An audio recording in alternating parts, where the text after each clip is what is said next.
ada jabatan Director of Happiness, Pak. Director of Happiness ini melakukan apa, yang difokuskan itu seperti apa gitu? Prioritas saya cuma 2. Yang pertama people, yang kedua safety, kebahagiaan karyawan. Itu bisa terjadi nggak ke kantor, tapi mereka nggak merasa aman. Ciri-ciri karyawan happy itu gimana, Pak? Ya, happiness is about create your own. Semuanya kembali kepada the need as a human being sebenarnya.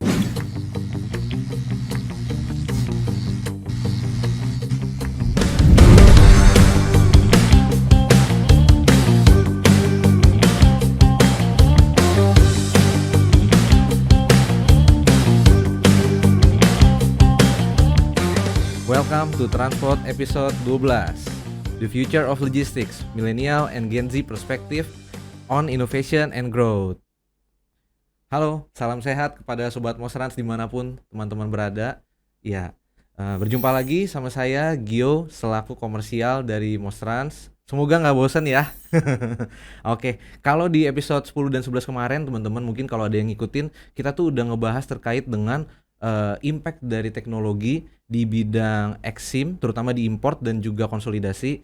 Nah, sekarang kita lagi ngebahas topik yang lagi hits nih guys di media sosial ya, yaitu mungkin teman-teman lagi ngikutin Gen Z ya. Cuman ada milenialsnya juga sih di kali ini. Oke, nah kita hari ini pengen mungkin belajar gitu ya, terkait dengan gimana sih dari perspektif milenial dan Gen Z dalam inovasi dan pertumbuhan di sektor logistik. Oke, tanpa berlama-lama lagi, mungkin sobat-sobat Mosrans, kita coba aja langsung sambut bintang tamu kita selaku narasumber dari hari ini. Semoga dari sobat bisa banyak belajar ya, bisa dapat perspektif baru gitu, atau minimal ada insight untuk kedepannya nih, terutama buat Gen Z dan millennials gitu ya, ataupun pemangku kepentingan dan keputusan. Oke, langsung tanpa berlama lagi kita sambut aja. Welcome Pak Syahrul Pribadi dari Samudra selaku Employee Satisfaction and Happiness Director. Terima kasih. Siap. Welcome Pak, welcome to the show Pak. Terima kasih buat waktu dan kesempatannya. Wah, siap. Justru saya yang makasih nih Pak, Bapak udah nyempetin waktu Bapak membuat karyawan Samudra happy Pak. Semoga dari para viewers gitu ya Pak, Sobat Mosrans bisa ketularan nih Pak, happiness-nya nih Pak. Siap Pak. Oke Pak, mungkin izin kenalan dulu ya Pak, biar sayang gitu Pak. Lo enggak ya Pak ya, mesti Gak biar kenal kenal. maka gak sayang. Iya Pak. Oke, mungkin boleh sharing sedikit Pak Syahrul mungkin dari background edukasi dan juga mungkin setelah itu dari karir profesionalnya kira-kira seperti apa Pak Syahrul, silakan Pak. Oke, kalau edukasi saya untuk backgroundnya sebenarnya saya ngambil manajemen banking waktu itu. Wah. Tapi lebih ke manajemen. Oke. Itu tahun 91, udah lama banget lah gitu ya. Iya. Cuman tahun 2020 kemarin saya masih punya obsesi untuk ngambil S2. Tapi industrinya nyebrang banget gitu di dunia kreatif. Jadi saya ngambil manajemen Magister Design. Magister Design Pak. Design gitu. Seni rupa Pak. Wah. Itu di Bandung. Oke. Pas ngambil pas masa pandemi waktu itu ya. Wah, ya 2020 ya Pak tadi ya Pak. Iya, pas jadi pandemi. kuliahnya online jadinya full. 3 Okay. semester full online. Masuk udah mulai langsung bikin tugas akhir. Pandemik udah mulai selesai, ya udah gitu kita. Jadi itulah background education saya. Tapi Pak, sorry sebelum lanjut, Magister Seni Rupa Pak. S2 berarti ya Pak ya? S2-nya itu karena nggak mungkin S1 kan saya. Oh iya benar juga. Mungkin juga. Berarti tugas akhirnya ngapain Pak? Tugas akhirnya saya kebetulan senang dengan branding. Gitu. Jadi saya mencoba mengangkat isu itu dari perspektif seni rupa. Perspektif seni rupa. Ya, which is seni rupa kan dunia kreatif itu kan yang paling gampang pintu masuknya kan visual gitu ya. Yang saya kan tentu aja di perusahaan di Samudra. Jadi lebih melihat gimana sih cara kita tuh istilahnya campaign gitu ya, build brand tentang Samudra, tapi dari misalnya tentang visualnya, tentang corporate color, kemudian lewat merchandising, lewat gedung, lewat interior yang kita buat. Jadi visual itu kan pintu masuk pertama yang paling gampang ya buat audiens untuk mengenal satu brand gitu ya. Jadi impression ya Pak. Yes, kalau kita ngomongin Nike gitu kan ya udah dengan pushnya itu, kemudian Pak. Juga dengan misalnya dengan McDonald gitu, merah, kuning, something like that gitu. Jadi Itu buat saya sesuatu yang menarik, dan visual itu lebih cepat dan lebih gampang dipahami oleh orang Orang. ketimbang teks, Oke, ya, kira-kira ya, ya. begitu. Ya itulah, saya coba angkat dari situ. Oke, siap. Kemudian Pak, kalau dari perjalanan karirnya mungkin Pak? Oke, perjalanan karir. Iya Pak. Ini panjang banget nih, soalnya saya join di Samudra Indonesia itu tahun 96. 96, siap. Ya, as a fresh graduate waktu itu, ya Oke. udah langsung masuk. Iya. Kemudian saya cukup lama berkecimpung di dunia sales marketing sampai tahun 2014. Dari 96 sampai 2014 di bagian sales and marketing Yes, Pak. shipping agency. Jadi ya dari staff, kemudian ada section head, kemudian department head, kemudian sampai di level national sales marketing waktu itu. 2014 saya dapat kesempatan untuk memimpin cabang Samudra di Dumai dan Pekanbaru. Dumai dan Pekanbaru, oke. Dumai dan Pekanbaru. So dua kota Iya. di Riau. Riau. Itu berjarak sekitar 300 Kilometer. 220 kilometer. Jadi saya back and forth ke situ, bolak-balik. Siap. Gitu, bawa mobil sendiri, Wah, mantap. gitu ya. Medannya juga ya Pak ya. Medannya lumayan, gitu. sepanjang sawit gitu. Perkebunan sawit. Ya udah, di sana saya punya tanggung jawab untuk memimpin teman-teman di sana lah. Oke. Cabang di sana. Kemudian 2016 akhir, mulai 2017 efektif, saya dapat amanah untuk masuk di korporat. Oke. Itu sebagai corporate development staff. Corporate development. Staff khusus dari managing director kita waktu itu, Pak Bani Maulana Mulia. Oke. Kemudian berjalan waktu dapat kesempatan untuk memegang salah satu entitas Samudra Indonesia, namanya PT ISTA Indonesia. ISTA Indonesia Pak. Ya, nah yang saat ini memang sudah bergerak di bidang layanan kreatif, event management gitu ya. Bahkan ada car rental juga gitu. Jadi, nah sebagai informasi bahwa ISTA Indonesia itu sebenarnya adalah justru malah salah satu perusahaan awal yang ada di Samudra, bahkan sebelum PT Samudra Indonesia Tbk itu ada. Oh gitu, udah lama berarti PT-nya? Udah lama. Jadi ISTA itu sebenarnya dulu adalah perusahaan transportation agency juga. Oh sama, yang mirip-mirip gitu ya Pak? Didirikan tahun 49 waktu itu. 49, kemudian ya istilahnya diakuisisi lah, jadi dibeli oleh almarhum Pak Sudarpo Sasur Satomo sebagai founder kita. Kemudian di perjalanannya dia bertransformasi menjadi, kalau saya bilangnya perusahaan kreatif ya, perusahaan event management dan perusahaan kreatif gitu. Jadi tahun 9. So kalau kita tarik balik, kilas balik dari Samudra dari tahun 49, ya tahun ini Samudra 75 tahun. Siap Pak. Gitu. Udah lumayan ya Pak. Yes. Gitu. Nah kemudian dari ISTA saya dapat lagi amanah baru lagi. Well, Samudra itu dinamis ya gitu. Dinamis, memang perputaran di level pimpinan, dari level kepala cabang hingga pimpinan di anak-anak entitas itu lumayan, so, saya bilangnya progresif gitu ya. Okay. So saya dapat tanggung jawab lagi waktu itu kembali menjadi assistant advisor Pak Bani yang pada masa itu sudah menjadi CEO kita. Dan juga di anak perusahaan di Cilegon, ada perusahaan Samudra juga di Cilegon. And then tahun 2022, pergeseran lagi, perputaran lagi, masuklah saya ke corporate human capital. 2 tahun ya Pak itu ya? Yes. Iya. Nah, fungsi asisten CEO waktu itu sudah memang aspeknya terkait dengan employee satisfaction and happiness. Oh, di 2022 itu Pak? Ya, di 2021. 2021 siap. Dan kemudian itu dimasukkan dalam fungsi directorship. Jadi sebagai director employee satisfaction and happiness. Oke. Ada beberapa juga role yang mungkin secara nggak langsung itu mengcover dari ini. Jadi saya juga punya tanggung jawab untuk memimpin komunitas korporasi karyawan Samudra. Jadi kita punya namanya Samudra Indonesia Sports and Community. Singkatnya SISCO.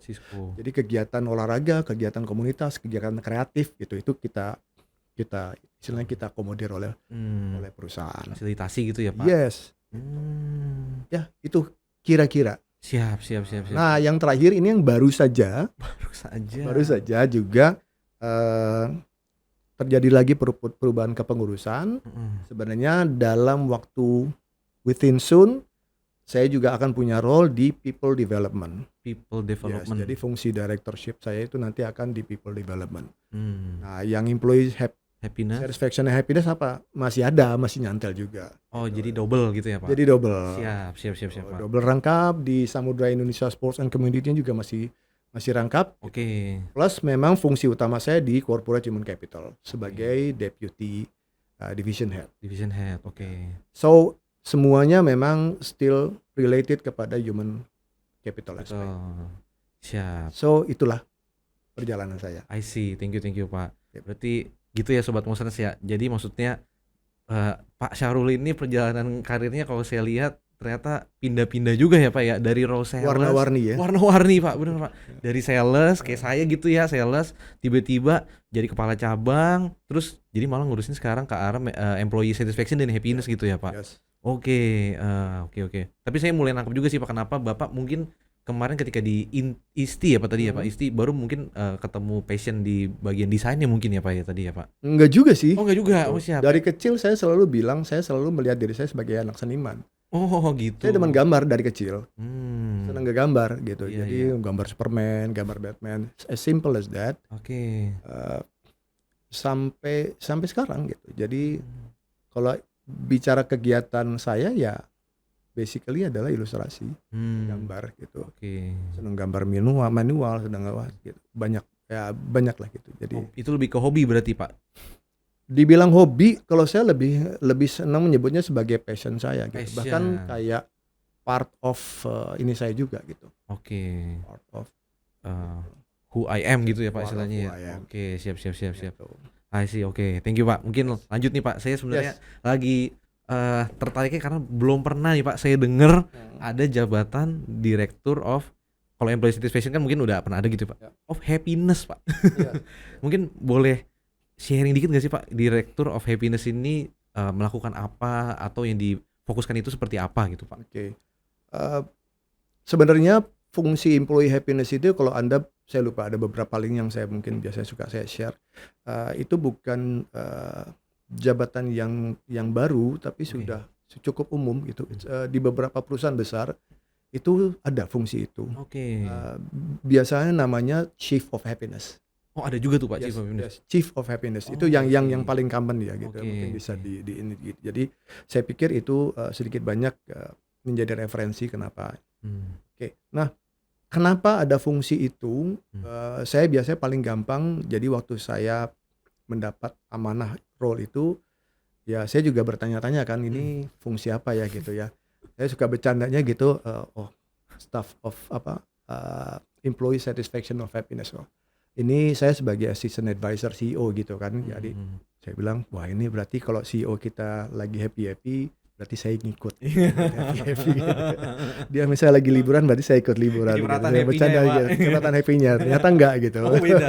Ternyata beda urusannya gitu. Ya urusannya adalah, saya bilang awalnya ketika saya dipanggil, beliau Pak Bani Maulana Mulia dalam hal ini coba bilang sama saya, dan itu saya masih jadi pegangan saya, pedoman saya sampai sekarang. Pak, saya sebagai CEO, intinya beliau bilang prioritas saya cuma 2. Yang pertama people, yang kedua safety. People, safety. People ya berarti karyawan kita. Karyawannya. Kita punya brand name-nya namanya Citizens. Citizen. Samudra Indonesia Citizens gitu ya. Jadi ini aja Citizens ya gitu. Yang kedua adalah safety. Kita punya mungkin more or less sekitar 6.000 karyawan. Itu terdiri dari karyawan Samudra langsung, kemudian ada outsourcing, kemudian juga ada kru. Ya, so total general yang di Indonesia maupun yang di overseas itu katakanlah sekitar 6.000 sampai 6.500. So basically itulah mereka lah yang menjadi prioritas dari CEO kita. Kemudian soal safety, saya bilang ke prioritas ini Bapak, ya kalau bisnis kan sudah ada para direktur anak perusahaan, mereka mikirin bisnisnya silahkan gitu. Tapi fungsi dia itu, ya udah itu yang saya pegang gitu ya. Yang kedua bicara safety. Safety dalam hal ini sebenarnya simple dalam konteks keselamatan kerja karyawan. Oh, safety dalam karyawannya berarti ya, Pak? Keselamatan kerja karyawan. Oke. Ya, jadi kita bicara fungsi QIC sebenarnya di situ. Which is itu juga sudah masuk dalam satu apa istilahnya? Salah satu bagian yang memang kita pegang secara korporat gitu. Kebijakan divisinya juga pun ada gitu, dan itu nanti didukung oleh fungsi compliance dan lain-lainnya gitu. Kenapa fungsi safety? Ya karena apalagi mengingat Samudra itu kan perusahaan yang bergerak di bidang shipping and logistik gitu ya. Oke.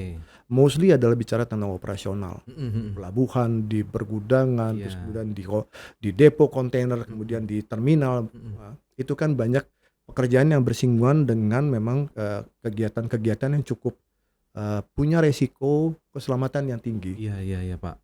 Ya, which is unfortunately waktu itu memang ada beberapa kejadian yang mungkin sempat jadi perhatian utama kita untuk oke, ini nggak boleh terjadi lagi. Improvement gitu ya, Pak. Ya, itu nggak boleh terjadi lagi. So fungsi Bapak di situ. So saya kemudian tanya, ya lebih ke berdiskusi sih. Intinya saya mencoba menerjemahkan dari situ. Ya beliau bilang gini, sebenarnya hubungan sebab akibatnya gampang kok Pak gitu. Bapak kan urusannya nanti apa sih istilahnya kepuasan karyawan, kebahagiaan karyawan kan. Menurut Bapak itu bisa terjadi nggak kalau karyawan ke kantor tapi mereka nggak merasa aman ketika kerja? Oke. Gitu. Bukan cuman soal proses pekerjaannya atau mungkin SOP-nya atau tapi sesederhana misalnya nih ada karyawan duduk datang, dia dikasih tempat duduk yang sebenarnya udah nggak bagus kondisinya, yang sudah tidak ergonomis, atau dia dikasih laptop yang mungkin umurnya sudah 8 tahun, 10 tahun, laptopnya juga udah berat, udah geremet gitu. Ya masih berat tuh, Pak. Ya, dan kita pakai gitu, kita paksa from 8 to 5 kita pakai, and then setiap hari lama-lama mata kita mungkin juga jadi nambah minus, atau jadi rusak. Iya. Atau mungkin orang pakai bangku yang nggak bagus sehingga mungkin nanti pinggang. Iya. Dari hal yang paling sederhana seperti itu sampai bicara yang tentang pekerjaan punya risiko tinggi. Oke, iya, Jadi Pak. Bapak harus mulai dari situ. Nah, bagaimana tugasnya? Ya simple, karena sebenarnya fungsi employee happiness itu employee itu adalah bagian dari tanggung jawabnya human capital untuk memastikan bahwa hak dan kewajibannya terpenuhi gitu ya, Pak? Yes, karyawan itu terpenuhi. Iya, Pak. Apakah dari sisi fasilitas, apakah dari sisi remunerasi, apakah dari sisi lainnya, tapi kita bicara tentang lebih banyak aspek. Lebih banyak aspek kenapa? Karena fungsi human capital sendiri kan juga tidak bisa bekerja sendiri. Ketika dalam menyelesaikan kasus-kasus karyawan itu kan macam-macam. Misalnya bicara tentang bisa isunya tentang keselamatan kerja, itu ada fungsi QIC. Apapun aspek itu kan terkait dengan peraturan yang sudah dibuat atau disiapkan oleh korporasi, oleh Samudra, itu terkait dengan compliance, kode etik. Gitu. Jadi isu-isu apapun yang muncul di karyawan itu kita pasti akan kita tangkap and then kita lihat aspeknya, isunya mengenai apa. Gitu. Bisa keselamatan kerja, bisa hal yang sederhana seperti misalnya orang sekedar, Pak saya pengen ikut olahraga boleh nggak, bisa nggak, misalnya saya ke cabang gitu, ke ujung yang cabang yang cukup jauh gitu, mungkin yang namanya komunitas Cisco itu buat mereka masih asing. Bisa jadi gitu. Well, itu PR saya misalnya untuk campaign. Pengen olahraga, ya lakukan gitu. Yang sederhana seperti itu, atau sekedar orang pengen dong punya kantor yang kayak di kantor pusat gitu, udah keren, udah warnanya gini, udah bisa gini, ada tempat communal space yang bisa ini segala macam. Ya itulah aspirasinya karyawan. Dan selama itu menjadi bagian dari bagian dari human capital atau bagian dari kewajiban perusahaan untuk bisa mengembangkan itu supaya mereka bisa lebih happy, bisa lebih puas bekerja. Ya kita pikirkan, kita carikan solusinya. Sampai yang lebih jauh, kita bisa ngomong hal yang mungkin sensitif juga. Personal. Contoh, bisa personal, bisa maksudnya aspek sensitif, kita bisa ngomong misalnya tentang bullying harassment. Bullying, oke. Bullying harassment, Anda kan tahu ya, Iya. bahwa yang namanya bullying harassment itu sangat dekat dengan keseharian kita. Iya. Itu bisa terjadi di keluarga, Hmm. itu bisa terjadi di pertemanan, di Hmm. sekolah, Iya. di kantor, di lingkungan perumahan, Iya. di jalan. Iya, iya, Pak. It can happen anywhere. Benar. Bahkan bisa jadi di kantor. Oke. Jadi ya itulah sumber informasi yang bisa saya dapatkan untuk saya nanti lihat hal-hal apa aja sih yang sebenarnya bisa meningkatkan. Maksudnya gini, Mm-mm. aspek-aspek itu karyawan-karyawan itu ketika mereka mengalami isu-isu ini kan tentu kita harus tidak lanjuti, kita Iya. selesaikan. Mm-mm. Harapannya apa? Problemnya selesai, Mm-mm. dia merasa terpuaskan, Mm-mm. dan in the end dia akan merasa oke, ini perusahaan tempat saya bekerja ini membuat saya aman, Oke. membuat saya satisfied, membuat saya happy. Oke. So, that's the essence of employee satisfaction. And happiness. Oke, jadi golek. Itu versi saya ya. Siap. Saya yang mencoba meramu sendiri gitu. Iya, Karena iya. nggak mungkin kan saya tanya CEO, Pak, saya tugas saya apa aja, bisa langsung selesai saya di situ gitu kan. Iya. Benar. Oke, nangkep Pak. Ya. Berarti lebih ke memikirkan segala aspek sehingga si karyawan itu happy dan mungkin juga sehingga dia bekerjanya juga lebih semangat dan maksimal ya Pak, Yes. berarti ya Pak konsepnya ya Pak. Yes. Kalau misalnya karyawan udah di titik di mana dia merasa semuanya dipenuhi ya, maksudnya Iya. kewajiban atau hak-haknya ya secara karyawan itu dipenuhi gitu, dia pasti akan, dia bilang ya kalau sudah merasa safe, udah merasa aman, dia pasti akan puas betah kerja. gitu lah ya, Kalau Pak. dia udah puas kerja, mestinya dia nggak mungkin nggak happy. Iya. Kira-kira bahasa gampangnya gitu. Oke. Dan kalau karyawan udah di titik itu, Mm-mm. kan kita tinggal metiknya aja, yaitu dalam konteks apa? Engagementnya dia, ownershipnya dia terhadap pekerjaannya, ownershipnya dia terhadap perusahaan, ownershipnya dia terhadap tempat dia bekerja itu Iya. pasti akan tinggi. So that's sebenarnya itulah output terakhir, result yang kita pengen Oke. dapatkan, engagement karyawan. Iya. Ketika ngomong engagement karyawan tinggi, mereka akan bisa promote Samudra di mana aja. Iya. Otomatis nggak kepikir Yes. ya Pak. Segampang mereka misalnya pakai baju yang Iya. ada ininya Samudra atau ya, dan itu yang akan membuat setidaknya dari perspektif exposure brandnya Samudra itu makin bagus. Iya. Jadi kemana-mana nih Pak. Yes, gitu. Iya, Jadi iya. kita bisa bicara banyak hal yang positif, even dalam perspektif itu sebenarnya. Siap Pak. Oke, thank you nih Pak jawabannya Pak. Saya yakin sobat-sobat Mostrans pasti banyak dapat takeaways lah dari sini Pak. Masih panjang sebenarnya tapi Iya. udah sampai situ. Siap, aja dulu. segitu dulu ya Pak. Gitu aja. Oke Pak. Nah mungkin saya juga mau nanya nih Pak, kalau mungkin agak sedikit nyeleneh nih Pak kalau boleh Pak. Kalau ciri-ciri karyawan happy itu gimana Pak? Kalau saya pribadi nih Pak, saya itu happy di Mostrans, tapi saya paling happy tuh kalau tanggal 28 karena itu gajian Pak. Kalau Bapak gimana Pak mungkin Pak ciri-cirinya Pak? Ini kita bisa ngomong definisi, kita bisa mendefine definisi happiness itu dari levelnya lumayan ini nih gitu. Oke. Jadi ya ini agak, buat saya sih memang agak filosofis. Tapi sebenarnya kalau kita bicara real definitions dari happiness itu kan sebenarnya sesuatu yang sifatnya adalah how kita produce itu sendiri buat diri kita. Jadi sebenarnya bukan nothing to do maksudnya nothing to do dengan faktor luar. It's all about you, it's about ourselves gitu loh. Gimana kita bisa menjadi orang yang memang apa ya, kalau saya bilang ya happiness is about create your own. Bukan kalau kita ngomong kayak sinetron, bahagiakan aku mas gitu, bagian no gitu loh. Dan sometimes saya suka bilang jangan sampai tercampur antara having fun dengan happiness. Oh, itu beda, It's Pak? completely different things. Jangan-jangan kalau yang namanya kita gajian, kita tuh sebenarnya cuma seneng doang, Bedanya tapi bukan gimana, happy. Pak? Iya Pak. Jadi Gitu. gimana nih Pak happiness? Jadi, ini agak berat gitu. Oh, Karena siap. jujur saya sampai sekarang aja masih mencoba mencari apa sih formulasi yang tepat untuk menjelaskan definisi happiness itu. Oke. Tapi it's all about, ini banyak aspek gitu. Bisa ada elemen masalah keimanan kita, Iman, oke. elemen kedewasaan kita, elemen kita kebijaksanaan kita. So it's about life journey sebenarnya. Oke. Jadi it's about life journey. Yang namanya happiness itu maksudnya nggak bisa dibicara di satu titik, tapi ini perjalanan gitu loh. Oke, siap. Kira-kira happiness itu tidak di trigger atau tidak bergantung dari faktor-faktor kayak misalnya gini. Kita outing and then itu namanya kita happy. Oke. Buat saya bisa jadi bukan. Belum tentu ya Just Pak. having fun. Gitu. Iya. Tapi kalau kita mau ngambil dari beberapa kasus-kasus yang mungkin saya dalami adalah sesuatu yang mungkin lebih banyak ber apa ya eh, berhubungan dengan kebutuhannya dia sebagai manusia. Oke. Misalnya nih, Mm-mm. rasa dihormati. Oke. Bukan dihormati maksudnya tapi Benar. bagaimana kita Nge-treat. kita sebagai Mm-mm. either dengan peer kita, either dengan atasan kita, either dengan bawahan kita, Mm-mm. how to respect each other. Mm-mm. Gitu ya. Bagaimana kita men-treat mereka sebagai human being instead of gini. Maksudnya gini, kadang-kadang kan kita suka terbiasa ya ngelihat orang dari status dia.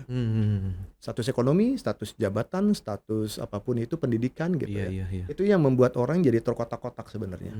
Tapi kalau kita ngelihat mereka sebagai value, sebagai human being, nggak ada bedanya kan? Iya. Seorang office boy dengan seorang CEO. Iya, sama-sama orang. Sama-sama orang, Iya, benar. Manusia, Pak. sama-sama manusia, sama-sama ciptaan Tuhan. Benar. Gitu. Sama-sama punya porsi yang penting kenapa dilahirkan, ditakdirkan sebagai manusia. Gitu. Itulah aspek-aspek yang menurut saya itu yang akan meng-create rasa happy orang. Gitu. Semuanya kembali kepada the need as a human being sebenarnya gitu. Bukan yang lain-lain, bukan soal sosial media atau bukan soal menjadi kaya. Iya, menjadi kaya mungkin bisa membuat orang kesannya happy. Gitu. Because ada kan yang bilang money can buy anything. Yes. But the question is, can money buy happiness? Panjang nih gitu. Bisa juga cuman having fun, Pak. Happy, Pak. Jadi buat saya happiness itu yang memang betul-betul relate dengan apapun yang menjadi isunya dia as a human being. Sekedar dia bisa lepas dari, misalnya ada orang yang dia dibully gitu ya oleh teman kantornya gitu. Jadi misalnya dalam meeting gitu, dia ngomong sesuatu mungkin salah, terus yang lainnya cuman cie atau lu gimana sih gitu aja, ngomong gitu aja bego. Itu as simple as that, tapi itu masuk, maksudnya betul-betul menyerang kepada hal yang paling personal. Apa gitu pride, apa gitu sesuatu yang jadi saya harus berfokus di situ. Iya, Pak. Fokus saya di situ. Kalau fokus di human capital yang lain ya macam-macam. Iya. Kan perusahaan mengeluarkan kebijakan remunerasi, kebijakan kompetensi, career development, manfaat, benefit ya, compensation benefit ya, bisa umroh segala macam. Buat saya itu adalah yang bisa diukur. Oke, diukur. Yang bisa dilihat. Iya. Gitu. Tapi something yang deep yang kita nggak pernah bisa lihat. Sekedar misalnya ada seseorang yang mungkin dia punya masalah, kemudian kita coba solve, kemudian besok dia bilang, Pak, makasih ya, saya sekarang lega banget. That's what I call happiness. Oke. Gitu. Iya, beda ya Pak levelnya ya. Nggak bisa diukur, makanya saya bilang dari awal nggak bisa diukur gitu. Tapi Iya. kita bisa ngerasain. Siap.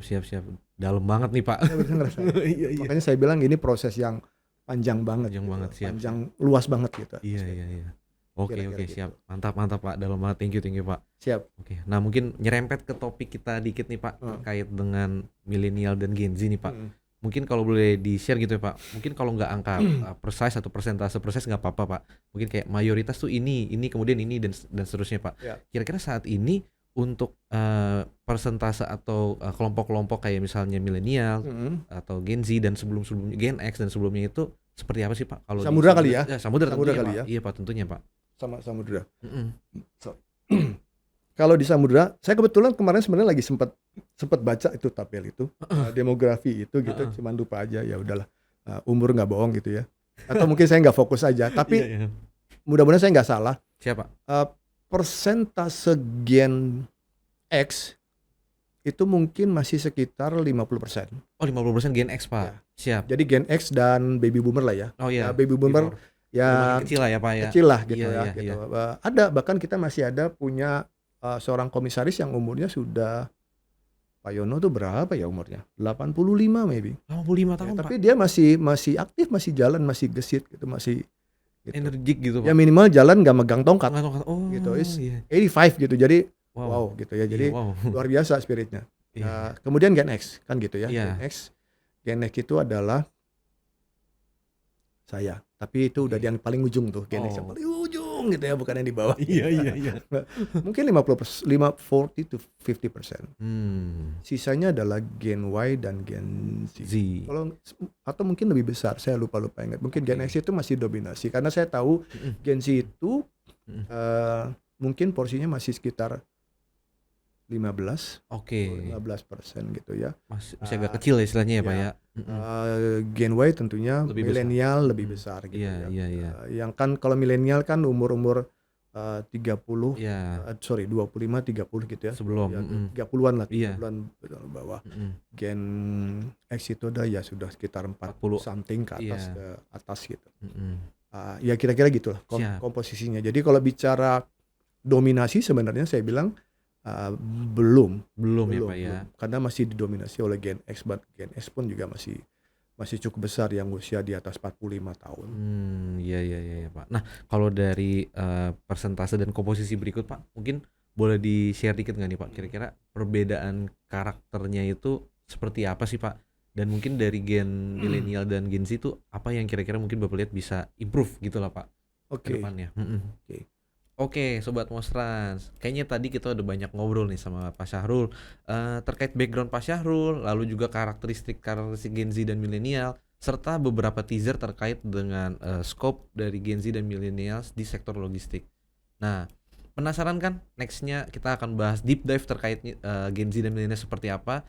Makanya jangan lupa follow akun sosial media Mostrans untuk dapat update terbaru terkait dengan kapan part 2-nya akan tayang nih.